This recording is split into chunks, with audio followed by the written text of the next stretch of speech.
Bharatiya Janata party के लोग पाकिस्तान के हिंदू की चिंता कर सकते हैं, अफगानिस्तान के हिंदू की चिंता कर सकते हैं, तो क्या भारत के मुसलमानों की अधिकार नहीं है कि वो दुनिया में फिलिस्तीन की भी चिंता कर सके, फिलिस्तीन के मुसलमानों की चिंता कर सके? नरेंद्र मोदी जी की सरकार ने वोट किया फिलिस्तीन को अलग राष्ट्र बनाने के लिए, वोट पास हो चुका है जी। मोदी जी ने फिलिस्तीन का वोटिंग किया कि अलग देश बनाया जाए। सबको पता है, पूरी दुनिया को पता है कि अलग देश की मान्यता ही नहीं, भारत में फिलिस्तीन का दूतावास है यहाँ चाणक्यपुरी में, नई दिल्ली में जी। भाजपा कहती थी अब की बार 400 पार, लेकिन भाजपा का यह मिशन असफल हो गया। यानी भाजपा 400 कहती थी लेकिन 200 सीटों पर 240 सीटों पर रुक गई है। यानी कि देश के अंदर तीसरी बार प्रधानमंत्री मोदी जी बने हैं, लेकिन एनडीए गठबंधन की मदद से प्रधानमंत्री मोदी जी बने हैं। तो क्या लग रहा है भाजपा का मिशन कैसे असफल हुआ? क्या जनता इतनी बड़ी निर्णय कैसे ले ली? जो भाजपा कहती थी 400 सीटें जीतने जा रहे हैं लेकिन 240 पर रुक जाती है, तो क्या देश की जनता भाजपा सरकार से, वर्तमान सरकार से काफी नाराज है? इस तरह का उत्तर प्रदेश में रिजल्ट आया। तमाम मुद्दों पर बातचीत करने के लिए हमारे साथ राजनीतिक विश्लेषक और मजबूत हमेशा विपक्ष के आवाज मजबूत करते रहते हैं टीवी स्टूडियो में, फजील खान साहब हैं, इनसे हम बातचीत करेंगे। सबसे पहले तो सर मेरे चैनल में आपका स्वागत है। बहुत बहुत धन्यवाद। सर लोकसभा का चुनाव हुआ, रिजल्ट भी हो गया, मंत्री भी शपथ ले लिए, सांसद भी शपथ ले लिए। भाजपा कहती थी 400 सीटें हम जीतने जा रहे हैं, लेकिन इस बार 240 पर रुक गई। इसको कैसे देखते हैं आप? देखिए, भारतीय जनता पार्टी 400 पार कर रही थी, ये उनका एक प्रोपेगेंडा था। एक्चुअल जो हकीकत जमीनी कुछ और थी। लोग बेहद मिडिल क्लास के लोग, लोअर मिडिल क्लास, गरीब तबका बहुत नाराज है, अमीर तबका भी नाराज है। जिस तरह से भ्रष्टाचार बढ़ा है, लोगों को लाइनों में खड़े होकर के पेनल्टी जमा करना पड़ा, जीएसटी का बहुत बुरा असर रहा देश के अंदर, और राम मंदिर इतना 3 किलोमीटर दूर बना मस्जिद से, ये सारे विषय, और अयोध्या देखिए हार गए। तो जो अयोध्या गया वो हारा है। चाहे राजीव गांधी जी ताला खुलवाए वो हार गए, मुलायम सिंह यादव ने गोली चलवाई वो हार गए, कल्याण सिंह ने मस्जिद गिरवाई वो हार गए, और ये 24 में इन्होंने कहा था कि हम चुनाव मंदिर बना देंगे तो हमको सारा वोट मिलेगा, तो वो भी हार गए। तो जो स्थितियां थी इनकी, 100 सीट जो है ये 1000 से कम पे जीते हैं बीजेपी। अगर सही से निष्पक्ष चुनाव, कुछ तो गड़बड़ी हुई है, और जिस तरह से इन्होंने 400 पार करके लोगों को भ्रम में डाल रहे थे। इस देश की जनता ने एक बात तो तय कर लिया कि हमको मजबूत सरकार नहीं चाहिए, मजबूत विपक्ष चाहिए, तो मजबूत विपक्ष दे दिया। ये सरकार सभी लोग कह रहे हैं कि कितने दिन चलेगी कुछ पता नहीं। तो निश्चित रूप से, और सबसे बड़ा परिवर्तन जो देश में आया, पहले थी ये मोदी सरकार, अब हो गई है एनडीए सरकार। अब मोदी सरकार खुद मोदी जी भी नहीं बोल रहे, अब एनडीए सरकार बोल रहे। कितना बड़ा फर्क आ गया। इस देश की जनता मजबूत विपक्ष चाहती थी, इसलिए विपक्ष को वोट दिया, और 100 सीट ये कम से कम 200-400 से जीते हैं। तो आप ये समझ लीजिए कि इसमें से 100 सीट उनको और कम मिल गया, वो तो जीत गए सिस्टम की वजह से। तो कुल मिलाकर के इनकी बहुमत जो है वो 150 के नीचे है। चलिए, एक चीज सर जानना चाहेंगे, उत्तर प्रदेश से आप आते हैं, लगातार आवाज भी उठाते रहे। भाजपा कहती थी ये हमारा गढ़ है, 80 में 75 लाएंगे, लेकिन वहीं पर भाजपा को मुंह के खानी गिरनी पड़ी। क्या वजह रहा? नहीं, ये बाकी देश को अपना गढ़ नहीं मानते, हम तो पूरे देश को अपना मानते हैं। कांग्रेस पार्टी, राहुल गांधी ही कांग्रेस पार्टी ही एक ऐसा पार्टी है जो पूरे देश को अपना मानती है। ये बात जान ली। ये अलग बात है कि राहुल गांधी जी को ये लोग जिस तरह से मीडिया का इस्तेमाल करके कमजोर दिखाने की कोशिश करते हैं, नहीं तो यही दिक्कत है। उत्तर प्रदेश के लोग भी यही कहते हैं कि क्या बिहार आपका नहीं है, क्या बंगाल आपका नहीं है, क्या आसाम आपका नहीं है, मणिपुर आपका नहीं है। सवाल इस बात का है कि क्या मणिपुर आपका नहीं है? आप दुनिया के सारे देश जा चुके हैं और मणिपुर नहीं गए। मणिपुर भले ये लोग अपना ना समझते हो, लेकिन इस देश की जनता पर जो जनादेश दिया है, जनता के दिमाग पर मणिपुर का बहुत असर पड़ा। मणिपुर हमारा देश का एक हिस्सा है, और जिस तरह से महिला के प्रति वहाँ हुआ, ये पूरे देश के महिला, पूरे देश के पुरुष, सभी लोगों पर इस बात का असर था कि मणिपुर की हिंसा क्यों नहीं रुक रही, आज भी नहीं रुक रही। मणिपुर की हिंसा नहीं रुक रही कहीं भी, जिस तरह से हिंदू मुसलमान ये लोग करते हैं। अभी देखिए बवाना में मस्जिद तोड़ दिया, इलेक्शन के 7 सीट बीजेपी जीती है दिल्ली के अंदर, वहाँ बवाना में मस्जिद तोड़ दिया और कोई कारण नहीं है उस तोड़ने का। तो ये लोग हमेशा इस तरह का प्रोपेगेंडा करके और हिंदू मुसलमान करके मंदिर मस्जिद की लड़ाई करके राजनीति, देश है ना हमारा, सबका देश है ये, सबको ये देश हमारी माँ जैसे है। भारत माता तो ये लोग कहते हैं, लेकिन माँ की तरह समझते थोड़े।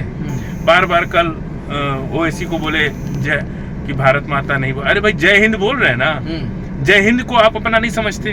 पूरे भारत के सीमा पर प्रहरी जो हमारे सैनिक हैं सभी जय हिंद बोलते हैं। नहीं सर, आप ओवैसी की बात की, उन्हीं के उन्होंने लोकसभा में सदस्यता शपथ ग्रहण लिया तो उन्होंने कहा कि जय फिलिस्तीन, तो इस पे कुछ लोग राजनीति करने लगे, तो आपके नजर से ये गलत है? आखिर तो वो लोकसभा से हटा दिया गया है, लेकिन इस पे आपकी राय क्या है? कल देखिए नेशनल मीडिया में इस पर डिबेट हुआ जी, और जय फिलिस्तीन कहना तो कोई अलोकतांत्रिक नहीं है। क्यों अलोकतांत्रिक नहीं है? कि वो एक इंटरनेशनल मामला है और उसमें हमारे देश को बढ़ चढ़ के हिस्सा लिया।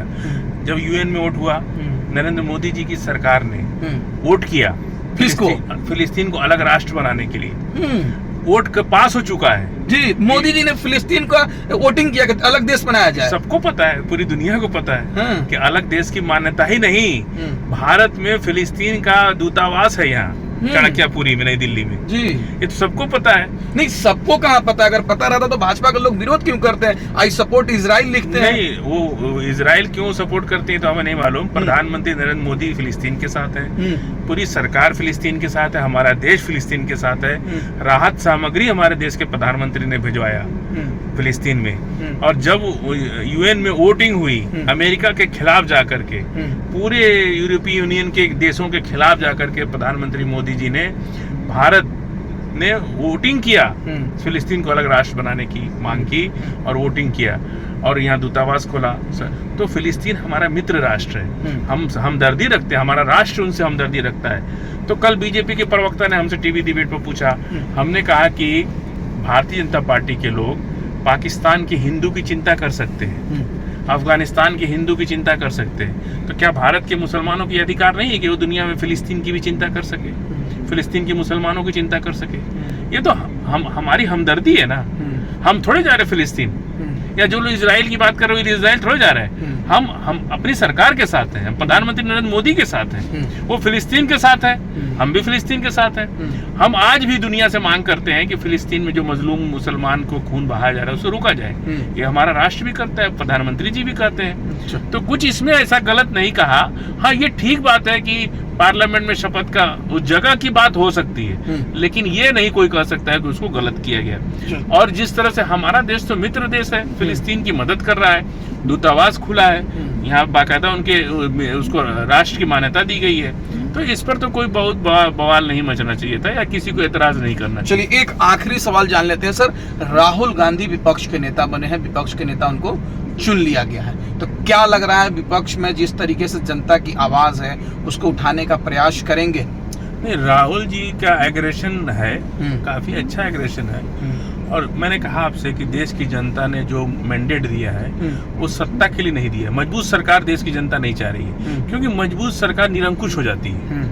तमाम डॉक्टर अम्बेडकर भी ये बात बोलते थे, डॉक्टर लोहिया भी बोलते थे कि मजबूत सरकार जो है वो निरंकुश हो जाती है। और देख लीजिए आप, पहले मोदी सरकार थी, अब विपक्ष मजबूत हुआ है तो एनडीए सरकार हो गई, तो इतना फर्क तो पड़ा ना। आज देश की जनता ने जो मैंडेट दिया है वो मजबूत विपक्ष को दिया है। मजबूत सरकार नहीं चाहिए, मजबूत विपक्ष चाहिए। अच्छा, लोकसभा में सारे विपक्ष के जो सांसद बने उन्होंने संविधान लेकर गए थे, इसको कैसे देखते हैं? नहीं, बिल्कुल लोकसभा के संविधान की जरूरत क्यों पड़ रही, क्यों महसूस हो रहा है देश की जनता को कि संविधान लेके चलना चाहिए?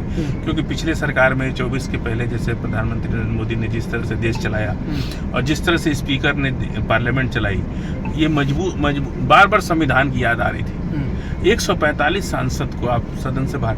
लोकतंत्र क्या है? लोकतंत्र में विपक्ष की बहुत बड़ी भूमिका है। यदि विपक्ष को आप खत्म कर देंगे, बोलने नहीं देंगे, तो लोकतंत्र खत्म हो गया, कहीं नहीं बचता है लोकतंत्र। यदि आप 145 सांसदों को बर्खास्त करके पार्लियामेंट से बाहर कर दिए और आईपीसी सीआरपीसी से महत्वपूर्ण विषय को आपने बिना बहस के कितनी 100 बिलें बिना बहस के पास कर दिए, तो यही लोकतंत्र खत्म होता। मैं बिहार में था, वहाँ के पत्रकारों ने हमसे पूछा तो हमने यही कहा कि लोकतंत्र में यदि विपक्ष नहीं है तो लोकतंत्र नहीं है। बिहार आप गए थे चुनाव में, बिहार में तो एनडीए गठबंधन को मजबूती से सीट मिली। तेजस्वी यादव ने जब कह दिया, पप्पू यादव की सीट पे वो गए और उन्होंने कहा कि आप अगर इंडिया गठबंधन को वोट नहीं दे रहे तो एनडीए को दे दीजिए। और नतीजा ये हुआ कि आरजेडी की कैंडिडेट वहाँ को भारती थी, वो 25,000 वोट पाई बस। सारा वोट आरजेडी का चला गया एनडीए को, तो जीतेगा नहीं। पूरा बिहार पे इसका असर गया ना। जब पूर्णिया सीट पर पप्पू यादव से इतना खिलाफ है, तो पप्पू जी भी तो इंडिया गठबंधन के ही साथ थे और हैं भी। तो वो जब आए वहाँ के एक विधानसभा में, कोढ़ा विधानसभा में, और उन्होंने कहा कि मैं तो वहीं था उस समय, वो कहे कि अगर आप लोग इंडिया गठबंधन को मतलब वोट अगर नहीं दे रहे, बीमा भारती को नहीं दे रहे, तो आप लोग एनडीए को दे दीजिए। इस बात का असर पूरे बिहार में पड़ गया, लोगों ने दे दिया एनडीए को वोट। एनडीए को वोट इसीलिए दे दिया क्योंकि तेजस्वी कह रहे। और आप देखिए, तो मतलब तेजस्वी यादव जी की वजह से मतलब नुकसान हो गया इंडिया गठबंधन को। बिल्कुल नुकसान हुआ। आप लाखों की भीड़ में वो टेप लेके जा रहे हैं तेजस्वी जी कि आप मोदी जी का भाषण सुनिए। अरे इतना आपको प्यार है मोदी जी से तो मोदी जी की पार्टी में एनडीए में चले जाइए। वो टेप सुना रहे, जनता नहीं सुनी है, पुराना भाषण। मोदी जी का भाषण आरजेडी के मन से क्यों होगा? आरजेडी के मन से तो आप अपना व्यूज बताइए ना, आपकी योजना क्या है, आपके पास प्रोग्राम क्या है, आपकी नीतियां क्या है।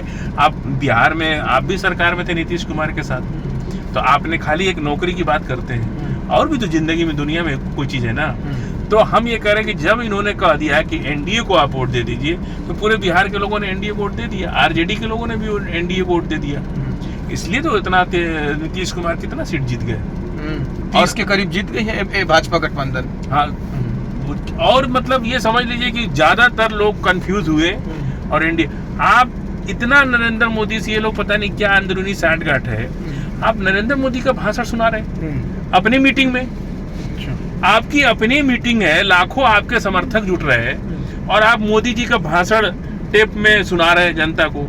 मोदी जी का भाषण तो लोग सुन ही रहे हैं, उनके लोग सुनते हैं। आपके लोग जब आ रहे हैं तो आप अपनी बात कीजिए ना।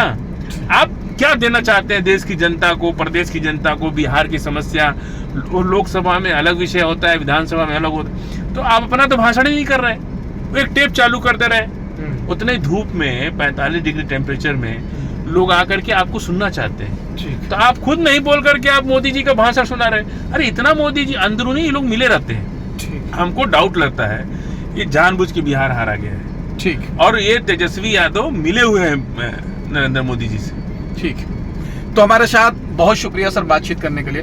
हमारे साथ फजील अहमद जी हैं, जो सामाजिक कार्यकर्ता हैं, राजनीतिक विश्लेषक हैं, और तमाम मुद्दों पर बेबाकी से अपनी बातचीत करते हैं। हमने लोकसभा चुनाव में रिजल्ट आया है, परिणाम आया है, उन तमाम मुद्दों पर हमने बातचीत की। हम लोग खास बातचीत में आप इसकी क्या राय है कमेंट करके बताएं, और हमारे चैनल से नहीं जुड़े तो सब्सक्राइब करके जुड़ जाए। धन्यवाद।